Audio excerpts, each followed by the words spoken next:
Well, I mean, before we began, like, what's the most accurate CIA TV show Oh, I love this question. or movie? Yeah, I love this question. Well, AJ, you mentioned the agency earlier. Yeah. We have people that listen from all over the world. What is the agency, and why can someone just say the agency and they know what you're talking about in the United States? Got it. The agency is the Central Intelligence Agency. And I will die on that hill that there is only one agency, even in the US government. Somehow we need to figure out how to like prank an AI. Like, what's the equivalent of putting peanuts into the AI cubicle, right? Right. That's the type of thing that like ends with the Terminator movies or something like that. That's, I don't know.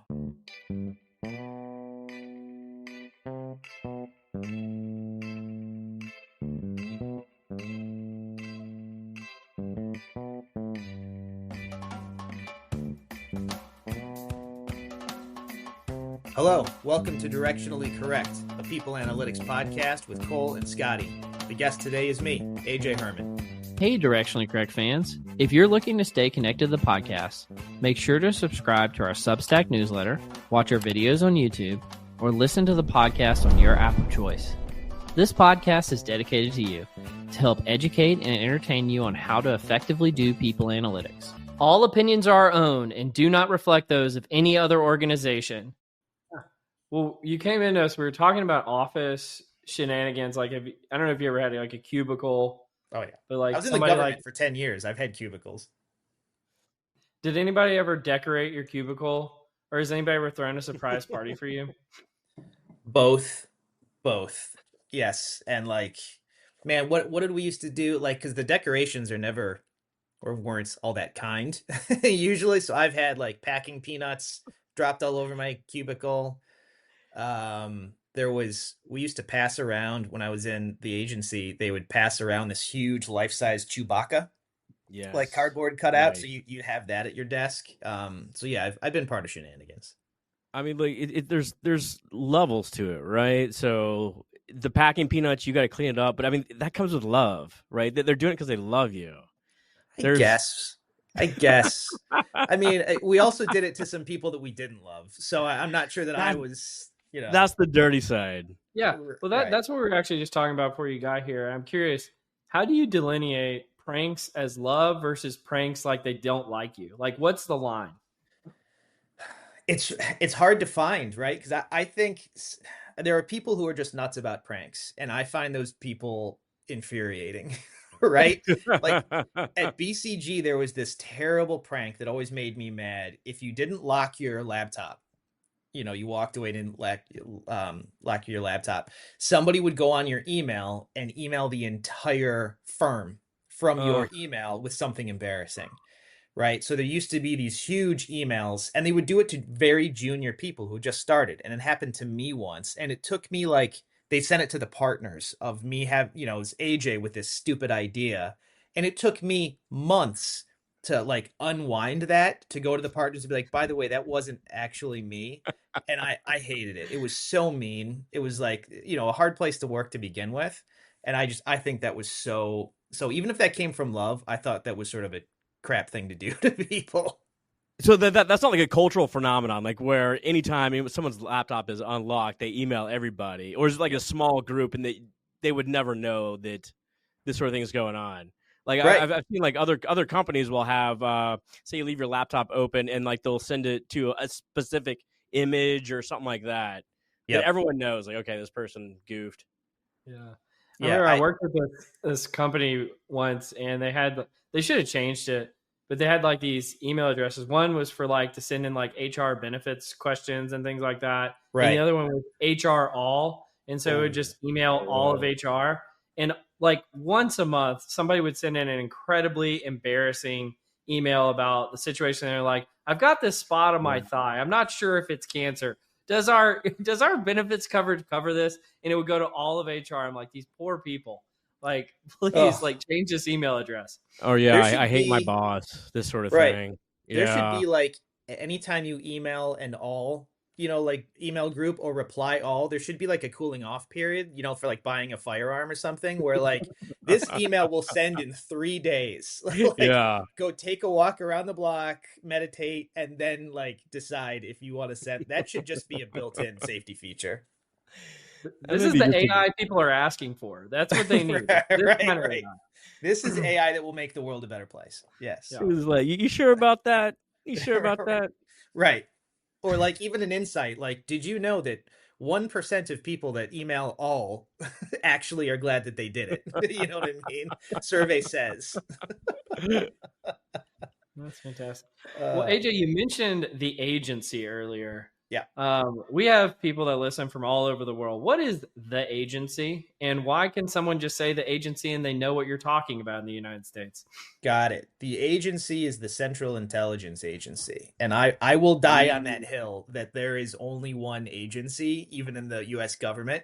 It's just the agency. So yeah, I was in CIA for 10 years. So what did you do there?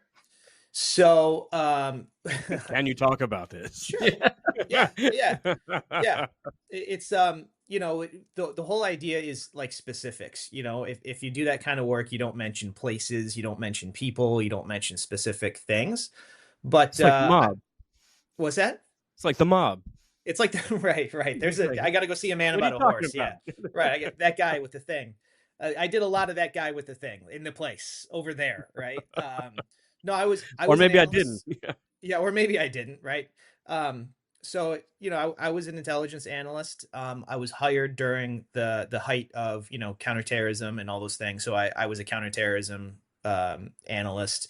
And then, you know, did different accounts. I was able to do a regional account where I focused on a particular part of the world that was going through a lot of upheaval.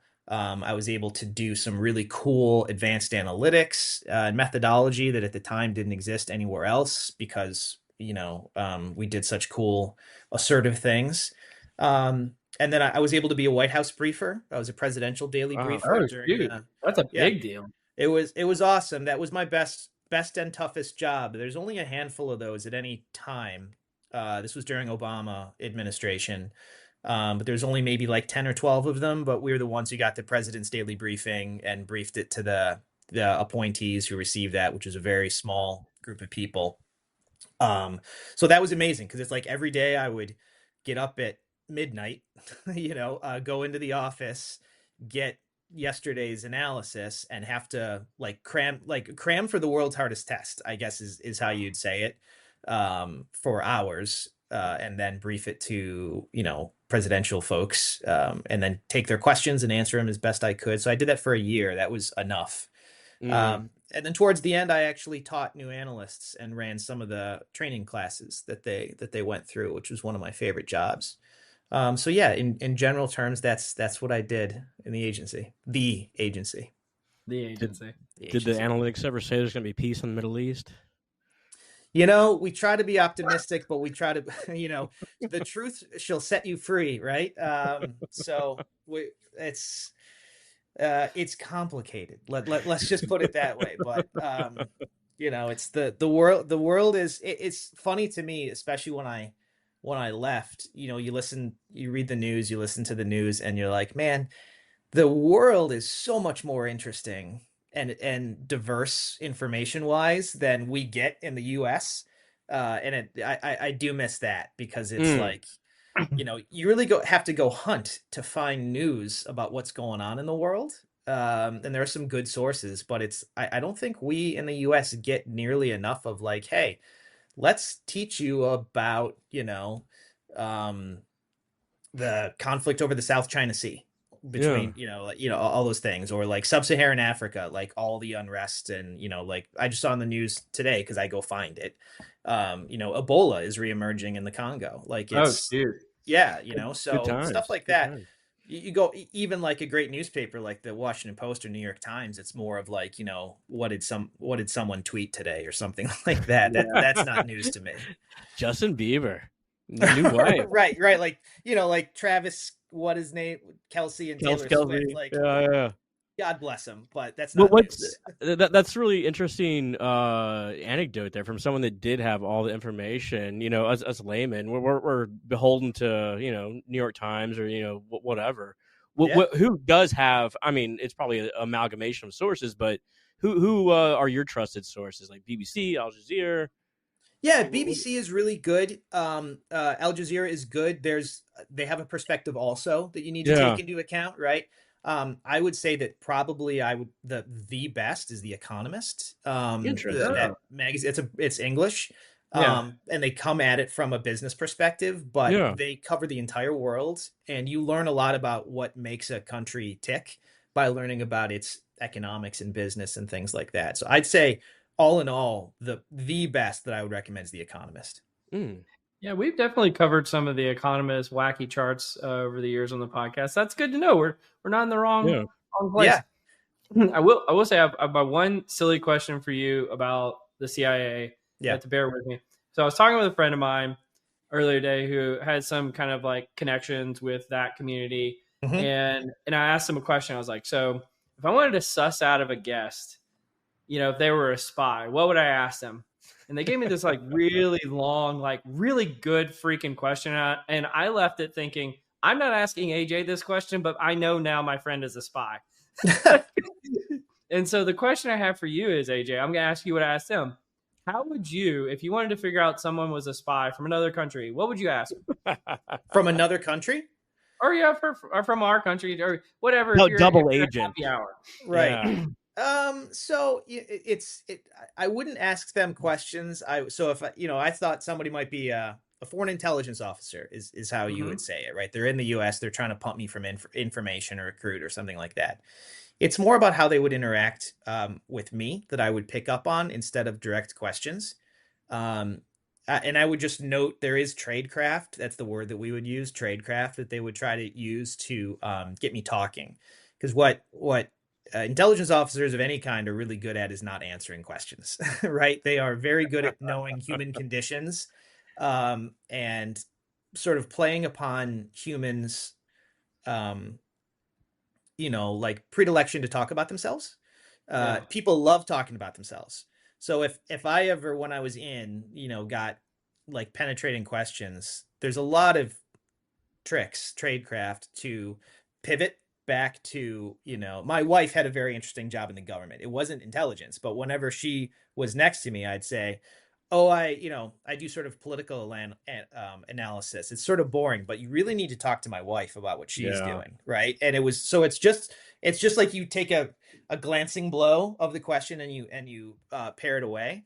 So anyone that does that and is really, really good at it, that's something. But also, there's elicitation techniques that I won't talk too much about in specifics. But there are things that the way that they would talk to me and whatever, and the sort of topics that they were interested in, that I would say, I get a little bit of tummy rumbles right now. That's what I would say. Like they approach you at the Washington Mall and like demand you talk into their bow tie, and right. Or they say something provocative, and I have no context for meeting this person. Like, I'm at a kid's birthday party, and someone immediately wants to talk to me about, the Middle East. I'm like, usually somebody starts with the weather, or like how bad the Browns are, not, what do you think their strategy? I wonder what their strategy is, Huh. Yeah, that's well, I am curious. So how does one go? Well, I think one of the things we talked about prepping for this is when you do work for the agency, you get a set of skill set. Yeah. And you can apply that in a variety of contexts. Obviously, you were able to take that and apply it, working at Nestle, BCG, Cleveland Clinic, a few places, and getting into kind of the workforce planning, people analytics space. Yeah. What were those skills, and what transferred, and how did that equip you for moving into the private sector? Yeah, good question, because it has a through line, but it's not easy to see on a LinkedIn flow, Yeah. The most valuable thing, pretty much everything that I do every day professionally, is based on what I learned in the agency, learning analytic tradecraft. And the foundation of that, I would say, is to understand and acknowledge that your brain is constantly tricking you, right? You have a series of cognitive biases. No matter how smart you are, no matter how focused you are, your brain has evolutionary stuff going on that's going to trip you up and you'll never see it. It's completely unconscious bias, right? So the agency is exceptional at training people to be constantly aware of, why do I think that? What's making me jump to that conclusion? The thing that somebody just told me, is it a fact or is it an assumption, right? Or is it sort of the way that they said that? Do they have a motivation, right? It's all these things, because there are something like 35 cognitive biases that people show every day, right? Mirror imaging bias, confirmation bias, like, oh, you could go on and on and on. So I think what I was able to do, and I happen to think that agency analysts are some of the most valuable professionals in the world because of that, because they can ingest a stupid amount of conflicting information that from sources of information that have to be consistently, like questioned. And they can put that together and say, this is what's happening. This is probably what's going to happen next. And this is how we could make the most use of that.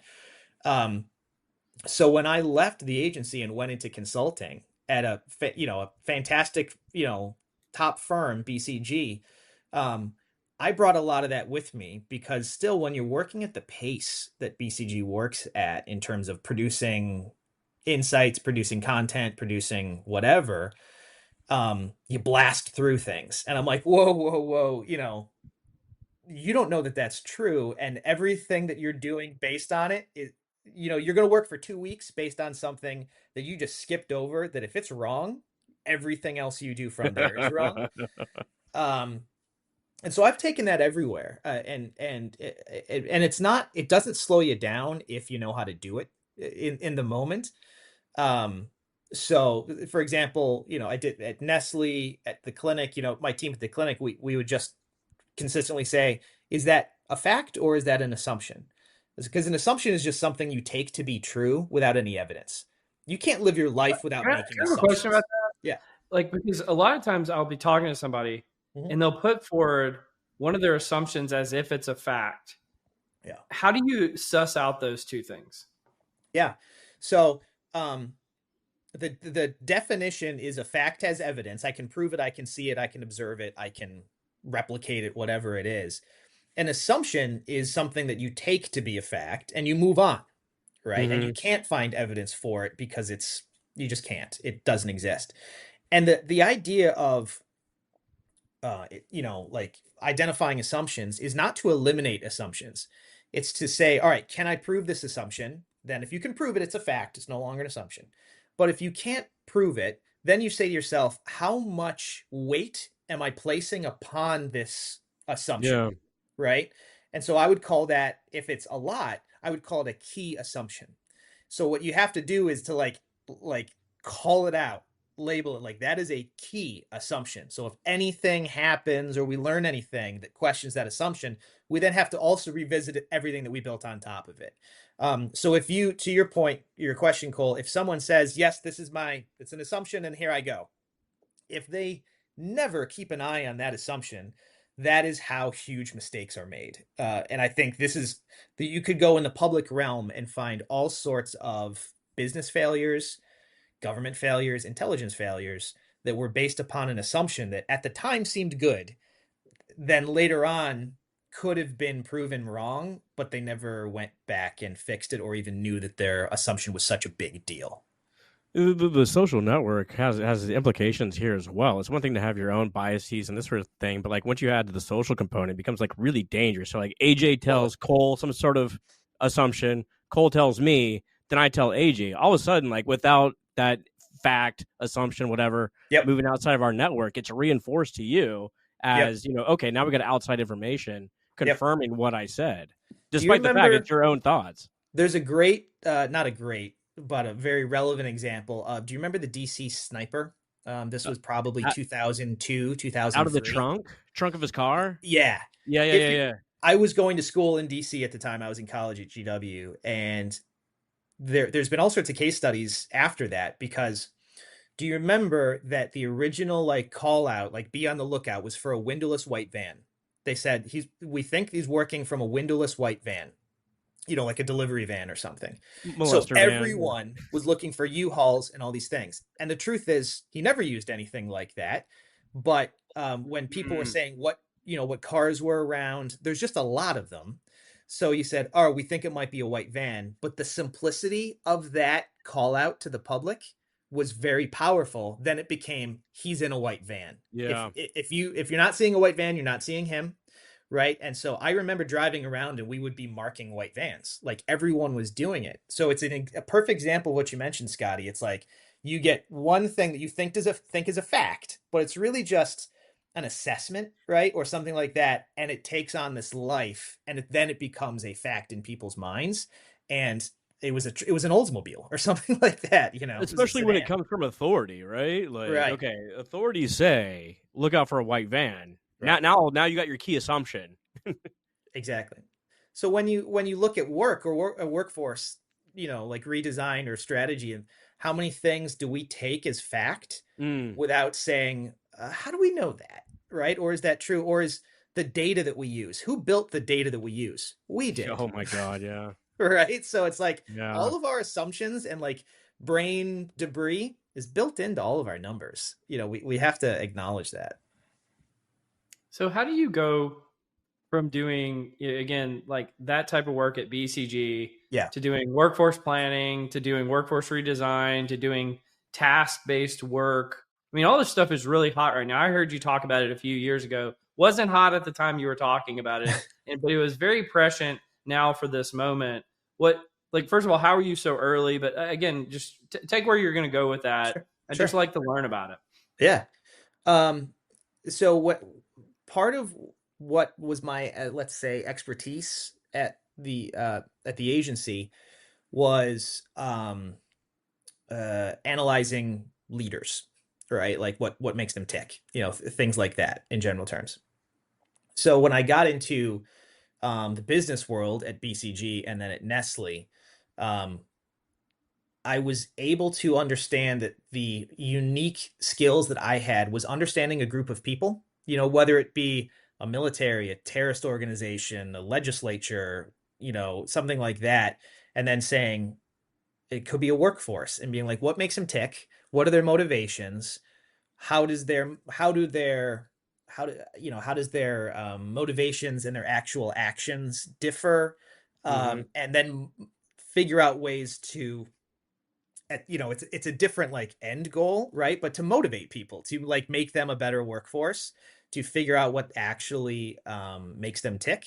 And I'm like, that sort of sounds like HR. It's a silly, in hindsight, it sounds silly, but like understanding a group of people, it's not psychology. It's not like IO psych necessarily. It's more about really taking a deep dive into who are the people who work for us? What do they do? What do they want? What bums them out? What engages them? What are we doing that's making their job harder? What are the unintended consequences of what we're doing? Et cetera, et cetera. So by the time I left BCG, I'm like, I think it's HR for me. Right. So when I went to Nestle and went to HR and did people analytics for them and workforce planning, by that time, what I did was fundamentally different than what any other people analytics team or the strategic workforce planning was so new at that point. We didn't really even have that name. What I was doing was quite different because it was that perspective of I'm not just going to produce more data or produce forecasts. But the big aha moment at the clinic was the first place I worked that straight up does not have enough people in its workforce. Healthcare does not have enough humans to do what it needs. The workforce is shrinking. The demand is going up. It's never going to come down. So that was when I said to myself, we have to rethink this. And I think I have the agency to thank for that, because I'm like, I'm not just going to repeat what I've been doing if it's not answering the right question. It's an assumption that this will be fixed by finding more people. Not true. There are no more people. I can find evidence for that. So that's sort of when role redesign, became my focus. Does that make sense? How does everyone's AI crazy right now? It's going to change the world. Perhaps an assumption, all this sort of thing. Right. But I mean, like, there's a million companies offering their own solutions. There's big, small, and what's an organization to do? Like, is as far as how it changes the workforce, what sort of skills are needed. You have any thoughts on this? Sure. Lots. Yeah. But I think keeping with the thread of what we were talking about, people jump to really big conclusions about AI based on very little data or evidence. So AI is going to eliminate a job. We don't know that. AI is going to change tasks, right? Individual tasks, right? Like if you use ChatGPT, you use Gemini or something, it doesn't change what you do. It changes how you do it in certain ways. So I think these really big, if you guys are on LinkedIn, you guys are reading all the all the intelligentsia right now saying, I love it. I mentioned this to you, Cole, like consulting is dead. Excel is dead. RIP, this industry, RIP PowerPoint, RIP whatever. And it's like, it's a little bit of clickbait, I think, but if it's also like, let's take that it's changing some tasks and take it to the nth degree. And there's like this magic in between that someone's in charge of, supposedly, right? Steel underwear, question mark, profit. Right. Investor, maybe you, like it's a little silly to me because I think the idea really is that AI, generative AI especially, is going to revolutionize tasks, certain tasks across different industries in different ways. It's not going to eliminate a job. There might be some jobs where it changes so many of the tasks that job has to fundamentally change. Mm-hmm. But to me, it's still about, what are you doing all day? How could you leverage things better? How could you speed things up, make, have more oomph to your work? But those are tasks. That's why I think it's not a question of which tech should I buy. Should I get Gemini or ChatGPT? Do I need this or that? Because it's not a technology strategy, right? I think it's workforce strategy. Mm-hmm. Because the real unlock is, I need to understand this job really well. Take any job, project manager, right? Everybody has them. How do I understand a project manager's day, week, well enough that we can then take some of this analysis and say, oh, this task, and this task, which, by the way, also overlaps with those tasks in 5 other roles in our organization, to get a sense of what's the ROI of that technology, right? What are the implications? What are the unintended consequences? Then and only then do you look at tech, right? We're doing everything backwards, or not everything, but I think that's because we have the vendors coming to us, say, do I have the solution for you? And then we're sort of like, yes or no, but we haven't done the work necessarily of saying, how could we maximize that in an organization? Is it automating the right tasks? There are tasks in healthcare that you do not want to automate because it's not what the customer wants. It's not what the patient wants. That exists everywhere in different contexts. So I think it's more of flipping. The AI discussion is it's the horse before the cart, right? Or the cart before the horse. I don't remember. But it's flipping that to say, listen, workforce strategists, people analytics strategists, human resource, human capital strategists, this is your Super Bowl, right? This is your not your pandemic, but this is your opportunity to shine, right? Do not just defer this to IT or to your chief digital people or whatever. They're your partner, but they know the tech. They don't know the people and the tasks. We need to stand on a soapbox a little bit and say, wait, we want to produce the map that drives AI and automation strategy. Well, let me ask you about that. Who knows the task best? Is it the incumbent? Is it the manager? Is it a workforce design team? Is it, obviously it's not IT? Like who understands it best, and how do you go about redesigning it? That's a great question, because I think the traditional, because role redesign is not new. It's not like, a novel idea even. It's like we've been trying to make jobs better since the beginning of jobs, and sort of looking at what they do. But I think we've hit some cognitive biases in the way we do it, because mostly we ask the employee, what do you do? And if you ask someone to tell HR or ask corporate what you do, the information you get is going to be detailed, but it's going to have some stuff built in there that is not ideal information, right? If somebody asks me what I do, I'm going to say that I do a zillion things, right? That's just a human reaction, right? So it's important to involve the workers, but we've been asking the workers to redesign their own jobs. And I don't believe that is necessarily possible because I don't think people do reinvent their own jobs. They have good ideas, they innovate on certain things, but it's really hard for a human to take a blank slate, blue sky approach to something that they do all day, every day for years at a time. Because they do it the way they were trained to do it, the way they learned, the way they're good at. You can't ask somebody, right? You can't ask somebody to forget all those things and then say, give me your new job. No, because the new job might not involve them, right? And that's really scary for anybody. So I think it's a combination of three things. And none of this has to be slow. It has to be methodical. I think you take outside information, right? Whether that's government databases or in some industries, a job is pretty codified, like regulated, what it does and when. Or you go to academic institutions, what is this job supposed to be doing? What can it legally do? Stuff like that. You use that as a starting point, and then you get with the subject matter experts, but you do not just fly it over to them and say, please, like edit this Excel document and all those things. I think that's how I was doing it, in past jobs. But I think it's more of guiding them through the process and maybe even walking with them in their shoes for a bit, starting with, here's what the Department of Labor thinks you do all day, every day. Tell me what else you do that I'm missing. Show me. But then and I'll give an example where you need some human involvement is when you do a shift with that person. You want to call it like doing a Gemba visit, like the Toyota phrase, like walking in their shoes, going to where the work happens. You'll notice that they do things that they're not conscious of, right? They're just going through their day. A great example is interruptions, right? If you have a job, I went golfing with a buddy yesterday, and he works in construction, and he got 4 phone calls while we were playing, right? He said, like, man, construction, this is just what it is.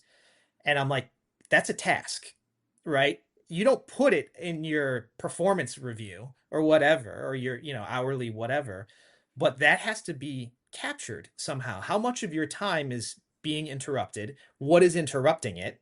All those things, because I want to attack those things also. And maybe that's another role's task that I can help with.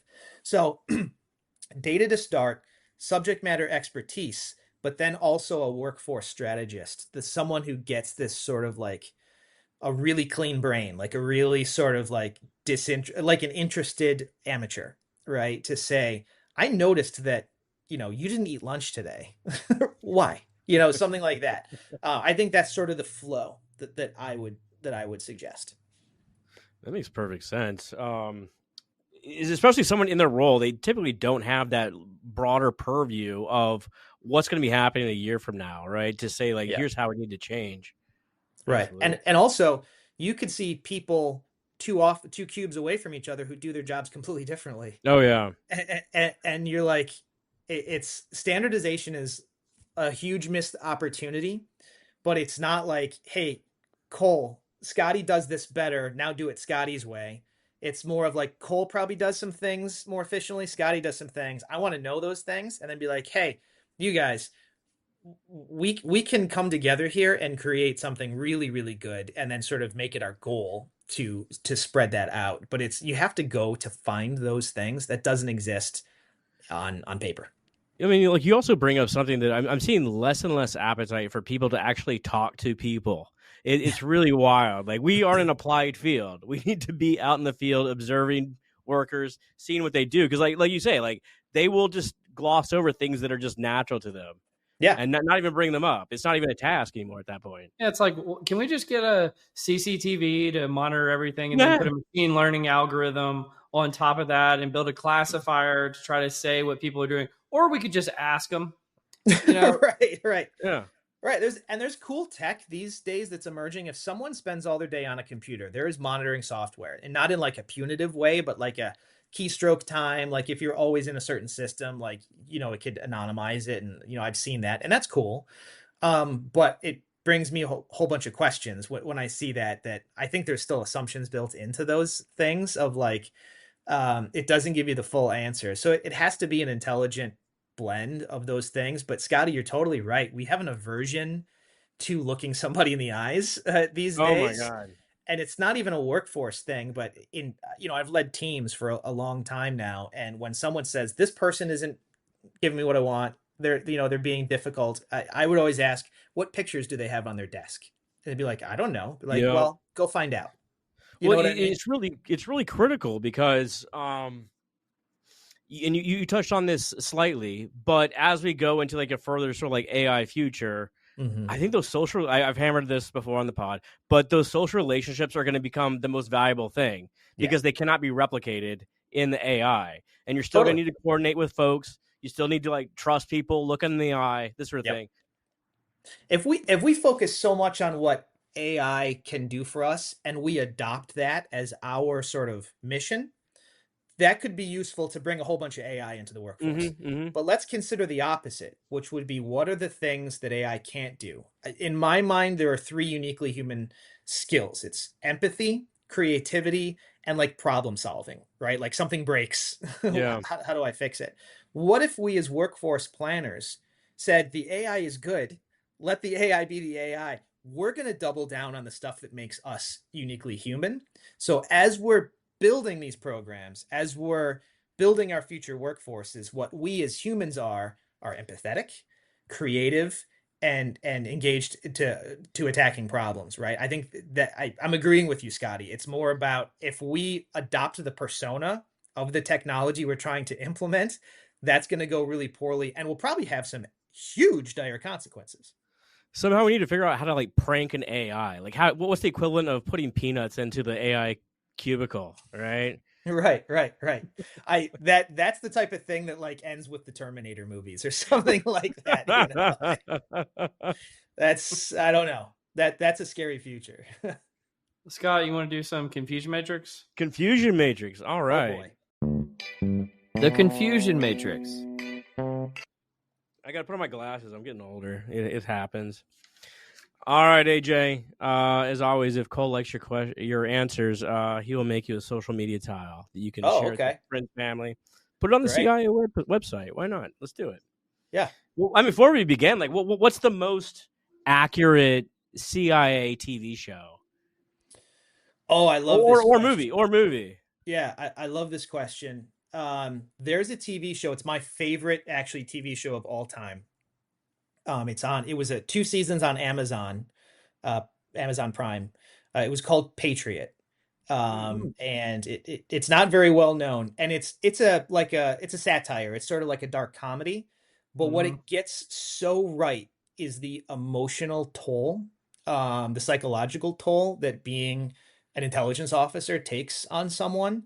And the general thing is there's this guy, and he's what would be called a NOC, a non-official cover officer, and he is also like a folk singer and guitar player, and he can't help producing music based on what he's working on. So he's in all these cafes and he's just writing these songs about the Iranians building new centrifuges and things like that. And it's like, but you also see his mental stability deteriorate over time. And it sounds odd to say it's a comedy. It's a dark comedy, but it sounds like Barry on HBO. It's very like Barry. I love it. I recommend it to everyone. It's 2 seasons. You can still find it on Amazon. But to me, it's not so much like, would this person call that person? Is that how they would say this? Yeah. But it's more of like the deeper intellectual toll and the emotional toll of it. It gets so right. I did see a show recently. Was it Paramount or Hulu? It was just called The Agency, by the way. So of course I loved that, with Michael Fassbender. And it was, some of the stuff is like, there are little bits that are ludicrous. Like Richard Gere would always refer to JSOC, the Joint Special Operations Command. That's JSOC. Like no one says JSOC. So like stuff like that, people, it bugs me. But that's a pretty good show too, I think. I gotta say, even I know that, and I'm a normie. Right. JS, he did it over and over again. I'm like, yeah. So fake. I love that. Like when there's like something like on TV, like if you're watching Jeopardy and like they're getting all these like French artists and this sort of stuff, right? But they can't get like the simple baseball question. You're like, oh, these people are idiots, right? You know? Totally. Oh, three minor things that are in every spy movie and are always wrong. Car chases. Right? If you're being James Bond isn't real? Right. If you're being followed, you don't like just pull away, right? Like there's no car chases. Cell phones inside intelligence buildings. Like never, ever, ever, ever, ever. Really? You should leave them at home, actually. Oh, and what was the third one I was going to say? Oh, everybody has a gun. Like nobody has a gun. Like it's in intelligence. Like why would you do that? That's a good way to go. Is that where they all learn karate? You learn to not put yourself in dumb situations, right? Like alone, unarmed, and unafraid. That's one of the unofficial mottos. Alone, unarmed, and unafraid. Okay, that's interesting. Yeah. So what do you do in a car chase situation? Like someone's tailing you. Like I know you like take a circuitous route around the city and finally wind up at your hotel. Or if someone's following you, it's what make yourself boring. Why would you follow me? I'm just going to the grocery store. That's funny. Yeah, you were saying the thing about car chase. I'm thinking, you're right, because how many car chases do we see on the news? Like, there's not that many. No, it's and they're like, always in LA, always in California. Yeah. Right. Yeah. No, it's all these movies. They'll like completely shoot up, like some European city, like destroy half of Amsterdam. Like that. When does that? That's not a good look. Right, like land your car on a boat actively full of tourists. Right. That is not under the radar. All right, well, we'll go through some of these. These are, I don't know, random questions, whatever. And we'll see. We're getting late in time, but that's okay. Are you a feet on the coffee table guy or not? Yes. Yeah, I'll put my feet up on anything. Oh, yeah. I love this. Ditto. Cole? Do you even have a coffee table? Do you even have a coffee table? Like some coffee tables, it feels disrespectful, and others, it's like it would be a shame not to. Right. So I don't know. If I'm in somebody else's house, maybe not. But walk right in. Right. Yeah. The worst is when someone has like a coffee table that's like too low or too high. It's like, come on, get your shit together. Together. Are you a car wreck gawker? You gawk at those car wrecks. Rubbernecker. Yeah. I consciously try not to be, because I've seen, and I think I've even read something at some point about how many more accidents are caused on the other side of the road. So this happened to me 2 days ago in Cleveland on the highway. There was a big wreck, and I'll do a little peek, but I'm not a rubberneck. I was also an EMT, a volunteer EMT for a while. So I've seen plenty of them to like not be so fascinated. But yeah, I actually get really irritated when people are clearly not paying attention. And, when you're on a highway doing 70 and they're like looking in the wrong direction. Jeez, EMT, CIA, this guy's seeing shit. Yeah. I'm going from the left lane. I'm going from the left lane all the way to the right lane if I see a wreck coming up, because I'm like, all these people, they're going to get in an accident. I'm just going to get away from it. Totally. Well, you're going to go like directly to the accident? Like, no, I'm going like really good view? So if you're going the other direction, the left lane is going to be the closest to the accident. So I'm going to the right lane to get away from all the people who are going to the left lane to try to see the accident. That's the way to do it. That's it. That's the move. I'm going to do that. I never thought of that, but now I'm going to do that. Yeah. I live in downtown Seattle, and like there's news crews like all over down here, and I'll sit there. I'll put like a little picnic. I'll see what they got going on. All right. Are you a fedora guy? Can you wear a fedora? At the beach. Ooh, I can like pull off a straw fedora. When I went to New Orleans for my sister's birthday a couple years ago. I'm listening. And like, right.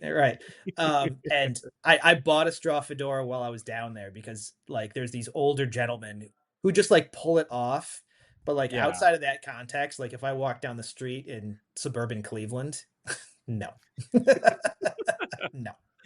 There's definitely a look. Like otherwise you're like Indiana Jones, like rolling around, right? There's a guy in my neighborhood that wears one, but he wears it literally every day. And I'm like, good for you. It's like, it's become your thing. That's great. I just, It's not going to be my thing, so I'm not going to try it. Let's wrap it up with okay, you're at a party, an outing, whatever. Mm-hmm. You're having a good time, and then someone pulls out a board game. Are you in or out? I'm out. I'm out because I also know my level of competitiveness. Oh, know thyself. Okay. And if there's competitiveness and a party that I've been having a good time at, right, then I'm gonna be a little assertive. And I don't care if it's, what, like whatever game it is, like, yeah, I'm gonna win, right? So, friendships will be tested. So usually I'm like, although if a board game, no, but like ping pong, foosball, pool, I would do that. Darts. But those are different. Those are different, right? They're meant to be. Right. If it's a strategy game or something like that, I'm coming guns a-blazing. And I stop having fun at that point because now I have a job. I don't know if I know this about Cole. Like, what do you think, Cole? I don't know if Cole has time for a board game. Don't have time for many board games. I will say, if there actually is time and it is happening, I love a good board game as long as nobody's cheating. Or okay. And there's gradients of cheating too, because some people will cheat because they don't know the rules, and some people will cheat because they act like they don't know the rules, and those people drive me up a wall because I'm like, I know you're cheating, I know you know what you're doing, and you're doing it on purpose. Right. Like any of that kind of stuff drives me crazy. But otherwise, like if I lose, I lose, like no big deal. But it's like if there's any cheating involved, I'm gonna lose my shit. I think this. Yeah. Oh, go on. There was also games where you need a partner to perform well. Oh, Jesus Christ. Oh, gosh, yeah. My wife has this it's like catchphrase. It's like the little device that you click and you have to get someone to say the word without saying the word. And I get so frustrated when the people on my team don't do a good job.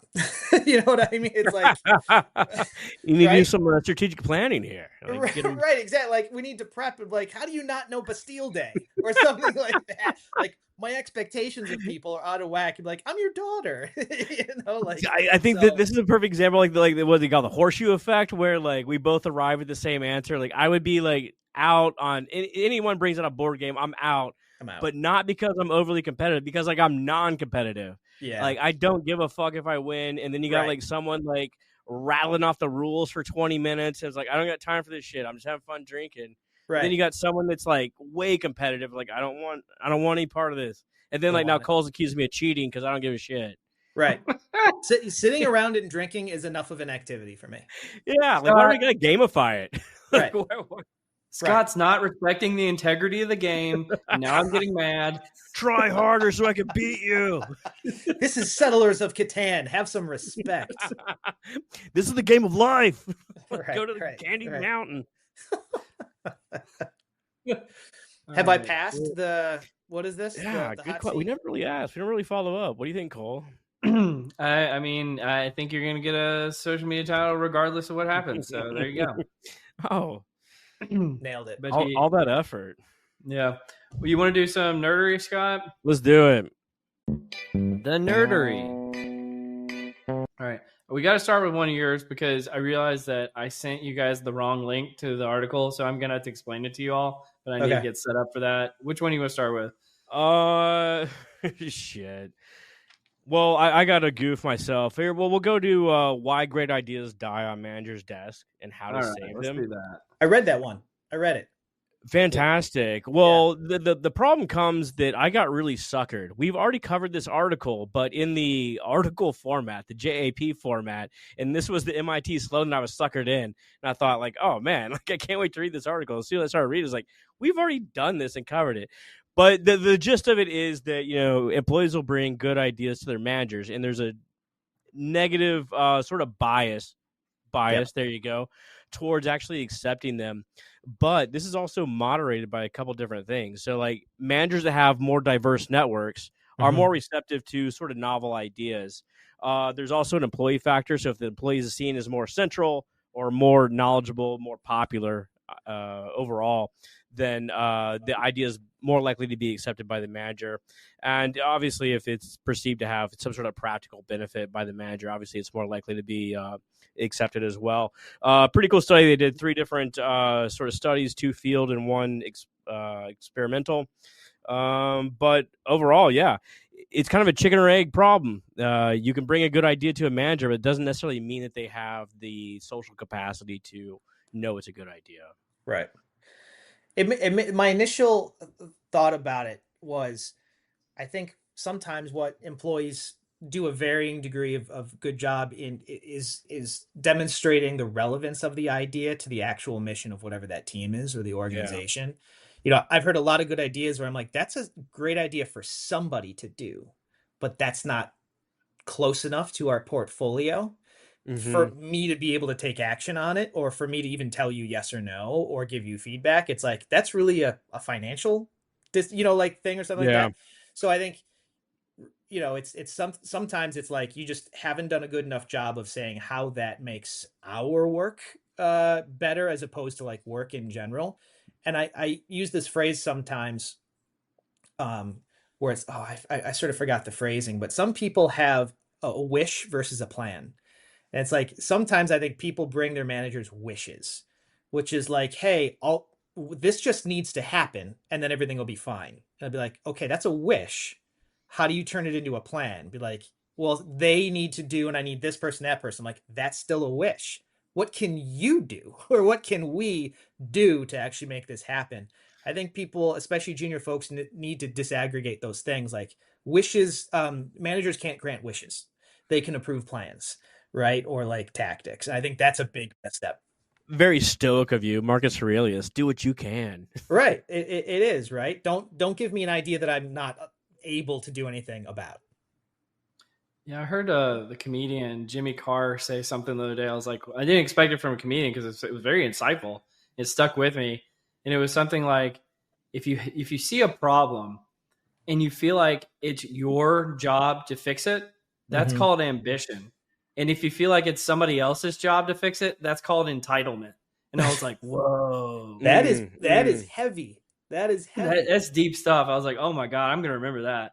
So. But like in a large corporate environment, we can sort of get that learned helplessness sometimes. Easily. Like, there's got to be somebody that can fix this. But like, what if that person's you? You know, and it's like that. Why not you as well? Why not you? Why not you? Like, you know, I heard a great quote the other day. Was it Margaret Mead? She said something like, don't underestimate the ability of a small group of committed people to creating a big change. She said, because in fact, that's the only thing that ever has.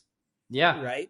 So that's how every revolution starts there with a small group of committed people. So if the idea is good enough, let's be those committed people. But what an idea falling on a manager's desk should not be a wish list, you know, or something that is not stuff for other people to do. That's entitlement. I like that a lot, actually. Well, that was kind of my perspective on this article. Is I looked at it like, if you work in corporate America long enough, you see enough good ideas get shot down. The thing I always look for is like, who's the person who made this radical idea? Because every so often you'll see like a radical idea will actually get adopted. And like, what did this person do? Like, I need to study this person. Because clearly they are markedly different than most people. Right. And the other thing that's funny about this one, Scott, is I actually found an article the other day. I've had a hypothesis for a while that there are such a thing called Scott articles. Okay. And you found it with this one because you found the same one in a different outlet. I did the same thing the other day. I found one. And I was like, oh my God, Scott's going to love this article. And then I realized it was an article in another outlet that covered an article that we had talked about. I was like, there are Scott articles. There's a universe. I wish we would have like divided this up a long time ago, the sort of articles that we cover. AJ, back to what you were saying, like, I think as far as like a wish list, I think that a lot of the AI hype right now is kind of like a wish list. Like, once again, we're going to input AI. Something happens. We win. Right. Entitlement. We do AI. Entitlement. We win. That actually brings up a really, really good point, because you hear the AI like doomerism stuff, and it'd be like, no one's going to have jobs. And it's like, there's a big, again, gradient in between everyone having jobs and no one having jobs. And it's like, there's going to be a long period of time where let's say under the assumption that AI really does eliminate all work, right? Right. Like, which I think is very debatable. But let's say for Right. the sake of argument, it does. There's still going to be a period of time where it is eliminating those tasks that AJ mentioned, systematically over time. And it's not going to be a light switch moment where it just goes from nothing to everything. And then you have to ask yourself the question, okay, again, under this assumption, if it were going to eliminate all jobs, how long would it actually take for that systematic elimination to occur? Right. And if you look at history as a guide, 5 to 10 years would be extremely, extremely quick, right? Yeah. And so, like, I just I think a lot of this stuff is overblown just using logic to look at this, at this situation. You could look at like the historical example, like let's say electricity, like the invention of electricity, and you'd have to compress the time horizons because this is much different. But like from it being discovered, was it Edison, the light bulb? From it being discovered to being in all of our homes did not happen overnight. A whole bunch of work had to go into it. Not the same amount of time that AI will take, but this is a period of work, not a period of, like you said, flipping a switch where it's just going to be there one day. I feel strongly that the work is ours to lead. A leadership vacuum from workforce strategists is going to take longer to bring AI to the forefront and will not be the future that we want. You know what I mean? Because this is still, I still believe that AI is a workforce tool more than it is, just a technology tool that can be like pixie dust sprinkled out, over everything. And what kind of jobs are created on the back end as well? Yeah. Like, sure, some are going to go away, but like, I mean, I don't know, 4 years ago, none of us heard about, oh my God, prompt engineering. Right. That wasn't a thing. Right. There's going to be new things that pop up along the way. Totally. Absolutely. And we're going to need humans to get smart on them really fast. Yeah. Right. Like this is not a one-time change. And that's why I believe so much in like role redesign, because people say, all right, once I've redesigned my jobs, then I'm done. Right. Like, are you kidding? You think we're going to be done with this? You think that technology is going to have a sort of a timeout in 10 years? We're going to be redesigning jobs, not in waves, but constantly. Right. So this is our opportunity to get good at it, because it's going to be, I think, an industry, like an entire profession, given the pace of change. Yeah, that's what I've been telling people, analytics folks. This is the new wave you need to ride. Go do this stuff. Yeah. Maybe this is somewhat related to that. Let me pull up our next nerdery article. And again, I apologize for sending you the wrong link here. But a few weeks ago, we covered a research article about how LLMs can simulate human psychology, and so you could just do full like academic studies on LLMs and not need any human participants. And so what I try to do is be pretty balanced on here. And so I found the other side of the argument, which is some researchers came in after that article and they even cite it and say large language models do not simulate human psychology. And they go through and they talk about these two big papers that had made those claims, and they explain kind of why it's not the case. But in essence, they're saying for novel stimuli, we cannot expect LLMs to really respond like human beings would. We would want to train the models first on that stimuli, but otherwise, why would we be doing the research in the first place? So basically, what they're saying, I'm summarizing a lot here, but I know you guys didn't get a chance to read it. Basically, what they found is if you're trying to ask something that we've asked human beings about, 100 times. Then LLMs can probably do a pretty decent job simulating human behavior. But presumably, science is trying to ask about covering new ground. And anytime any kind of novelty is brought into the equation, and they go into reasons why that there's biases in the LLMs, kind of to AJ's point from earlier, like everybody's got a bias. LLMs have their own biases. And there's biases in these LLMs that are kind of unhuman-like in nature. And that's the reason why when presented with novel stimuli, they're unable to mimic human responses and human behavior. So I don't know. What do you guys think about this? I know you didn't have a chance to read it, but I think it's pretty interesting.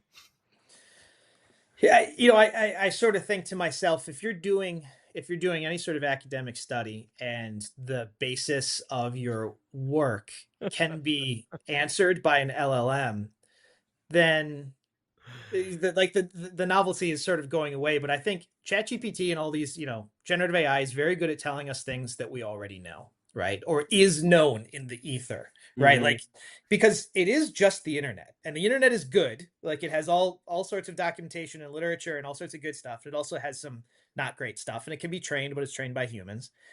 So if it's, I think the next step is not so much what can an LLM do that will summarize and focus for me things that is already known, but what can it do to challenge me, right? To sort of come up with things that are not understood yet.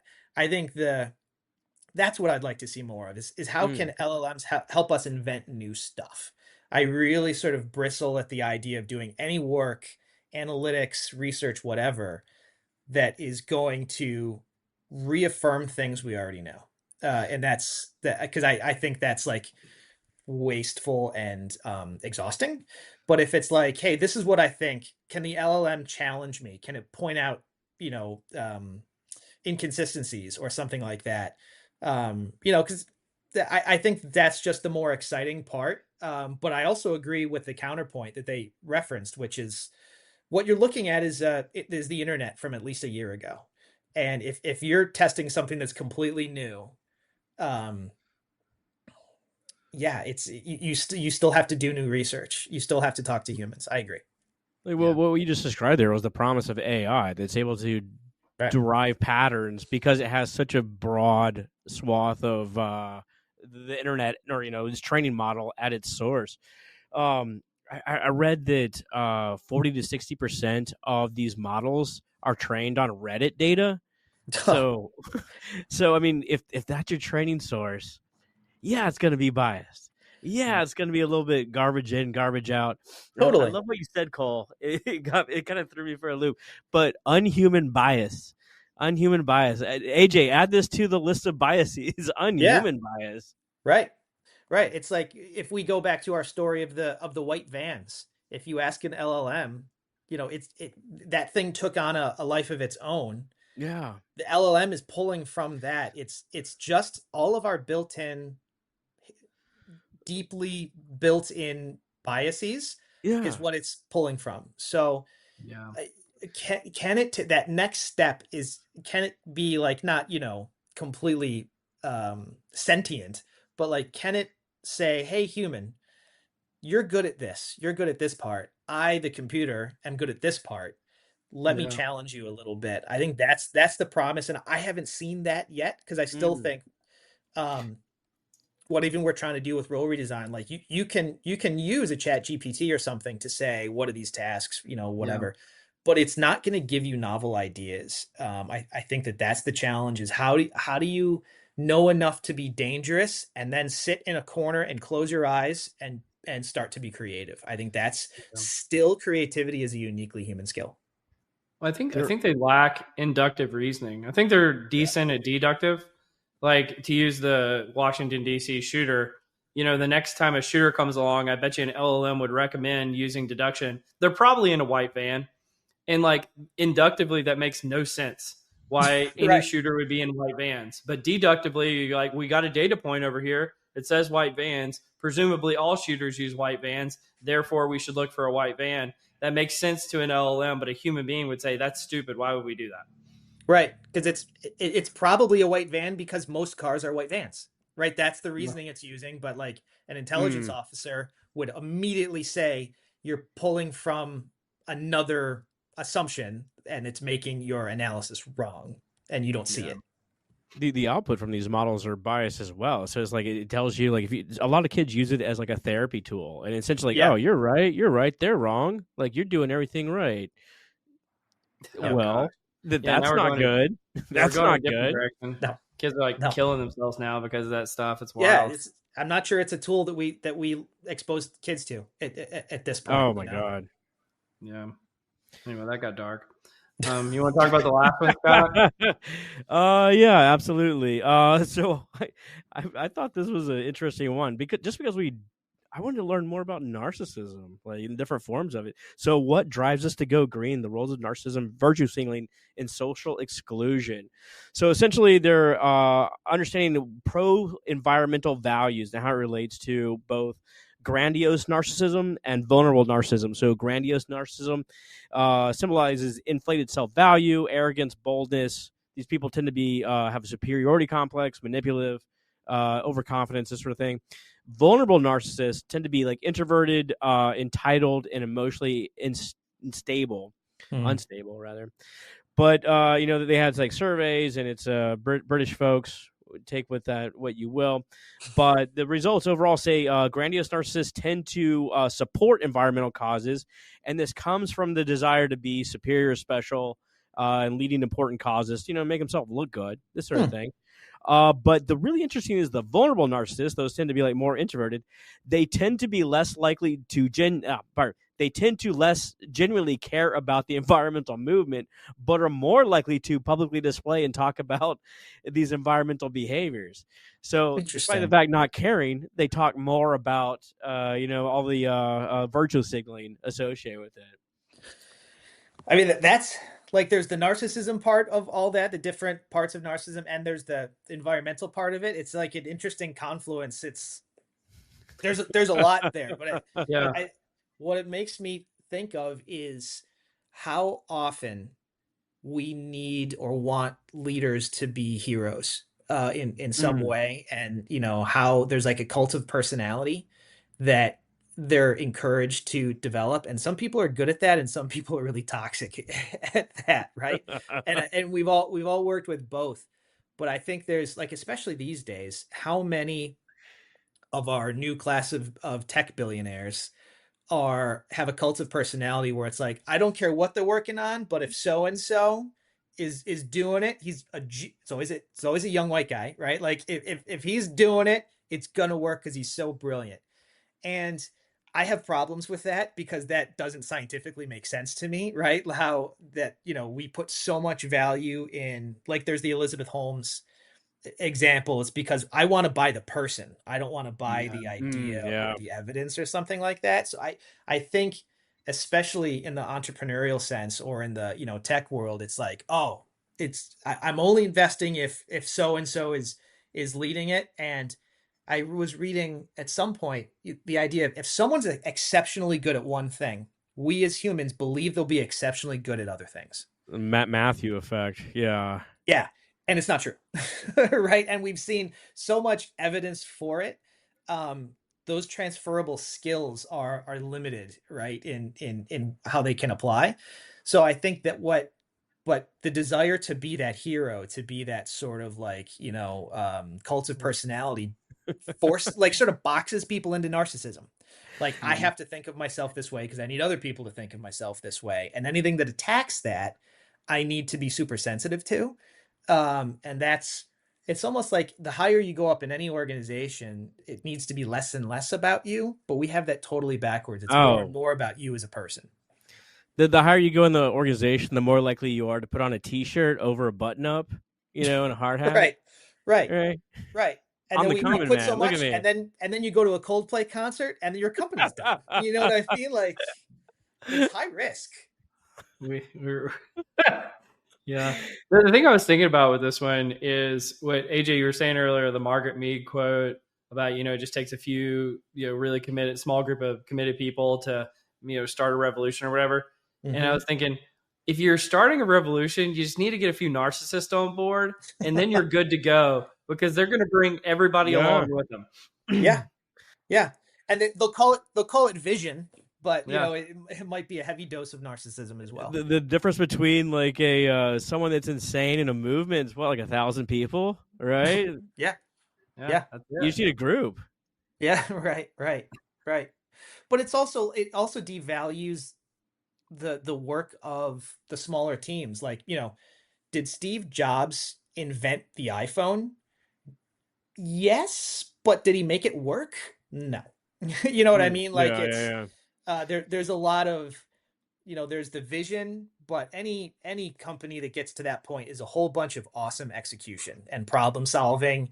And it's like, oh, when this person leaves, the company is, the stock price drops and everything. Like, I think we overdo that a little bit.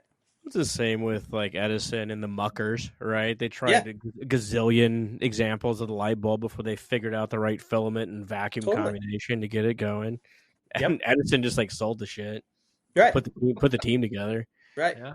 Hey, there's some value in that, I mean, you need structure. You need structure. Totally. Absolutely. Well, before we wrap up, AJ, I think you had a kind of a work-related announcement you wanted to make. I wanted to tell you congratulations, but I want to steal your thunder. What you got going on? So some exciting stuff happening for me. The need to execute on the stuff that we're talking about with bringing on technology into the workforce and getting down into our tasks and thinking about the future of what work can be is so strong, and there hasn't been a lot of stuff on the market that's able to do that. So it's very early, but I and some others will be starting up something pretty exciting that I think will allow people who are interested in the idea of, can I redesign my workforce? Can I bring more AI and technology into my roles in the right place and with good ROI? There will be something that will allow them to do that in a very rigorous way, in a very insightful way. So that's something that we're looking to build. So I can't say much more about it now. It's a little bit of a dangle, a little bit of a teaser. But for folks interested in, this type of work, if you have a workforce that you're just realizing, I need more people than I can possibly get, or, I need skills that I can't derive from my workforce, or I'm not able to leverage the exciting things with AI and technology because I don't know where to start, or because everyone and their brother is trying to sell me something and I don't know if it'll be the answer. Mm-hmm. There could be a solution coming soon that will help with that. So for folks interested, keep an eye on my LinkedIn. We'll be, hopefully making something public soon. But there's my fun announcement and a little bit of a teaser. Yeah, absolutely. Well, good luck in your ambiguous journey. Well, that was definitely different than I thought it was going to be. But congratulations nonetheless. Scott, any parting words for AJ before we wrap up? AJ, this is fantastic. You can put a Chewbacca in my cube anytime you like. Good. Yeah. Happy to. Awesome. Well, you've been listening to Directionally Correct, a People Analytics podcast with Cole and Scott, and today's guest, AJ Herrmann. Thanks for joining us, AJ. Thanks, guys. It was great.